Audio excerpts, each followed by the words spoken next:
Mtazamaji wa Meki TV, usisahau kusubscribe na kubonyeza. Karibu katika makala, tunamtazama Aishi Salum Manula. Sifa ya biashara ya magazeti hairuhusiwi kulala. Enzi hizo tulinunua gazeti la Msimbazi ili tuangalie picha na sio kusoma kilichoandikwa ndani. Leo nimekumbuka kupitia peji ya Simba Sport Club. Nimeiona picha ya Aishi Manula nikataka kujua nini kimeandikwa, ila uvivu wa kusoma umeniponza. Vipi wanangu, kwani nini kimemkuta ustazi wa Kilombero Aishi Salum Manula? Si ndo huyu Manula jina lake liliimbwa kwa bashasha na hali kutoka kwa mahafizina wa chama la Simba Sport Club. Sawa, picha inaonyesha mashabiki wanatazama pembeni kila wakiona picha ya Aishi Manula. Hii ina maana gani wakuu? Maana sielewi. Kwa nyie mnaodili na maelezo kwa kina, naomba mnieleze. Kuna yule mzee nilijua swaumu kali kipindi cha mfungo wa Ramadhani aliponiambia kuwa Aishi Manula ni duka. Kumbe ni kauli ambayo wamemezeshwa wanasimba wengi ambao wanaamini Manula amepoteza ubora na zaidi amekuwa duka na kuwachoma Simba Sport Club kwenye michezo yao. Hao ni mashabiki maandazi tu. Mgeni kakataa soda kaitaka 600 yake bwana. Kila nikitazama darubini ya soka bado nashindwa kuona utofauti uliopo kati ya wapenzi wa soka na unafiki. Ni ngumu kuwatenganisha. Aishi Manula si ndo huyu aliitwa Air Manula? Sawa, mmefaulu somo linaloitwa unafiki, ila muwe na chembe ndogo ya kumbukumbu kama punje ya haradali. Itawafanya mseme takwimu za Simba kwenda robo finali Afrika kwa mara ya kwanza nazo zitakuja na kuwaletea jina la Aishi Manula kama sehemu ya wajenzi wa misingi ya Simba hii tunayoiona ni tishio barani Afrika.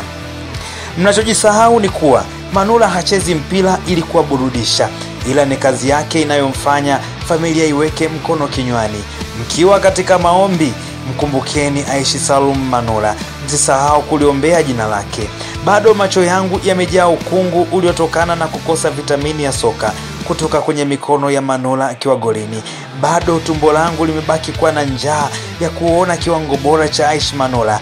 Pengine naweza nikashiba kama nikimtazama akitendea haki soka la mpira akiwa kwenye milingoti mitatu. Unaweza kunywa maziwa mara 99 ila ukanywa sumu siku moja tu na ukapoteza ubingwa wa kuishi, na maanisha ukafariki.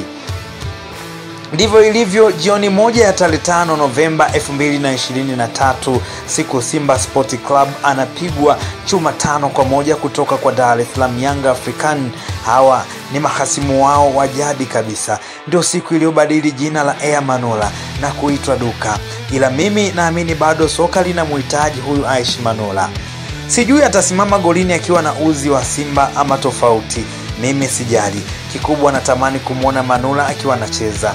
Kwenye orodha ya wanaohitimu mikataba yao ndani ya Simba Sport Club msimu huu na jina la Aishi Manula lipo. Hivyo ni uchawi pekee ndio unaweza kufanya Manula aongeze kitanzi cha mkataba ndani ya Simba. Maana ni ngumu kusikia mfungwa kaipenda jela.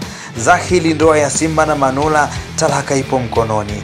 Bado macho yangu yanasubiri kuona bango la welcome Air Manula litatua wapi. Ila sijui ataenda kujenga upya jina lake akiwa wapi. Still football needs Air Manula. Bado nasamini mchango wako. Bado una uwezo wa kuisimamisha dunia. Bado una uwezo wa kuwafanya mashabiki wa soka wakaimba kwa lugha moja wakikusifu kwa mapambio na mashairi mbalimbali wakisema wewe ni Air Manula, golikipa namba 1 Tanzania. Makala hii imeandikwa na kusomwa kwako nami Dr. Miki.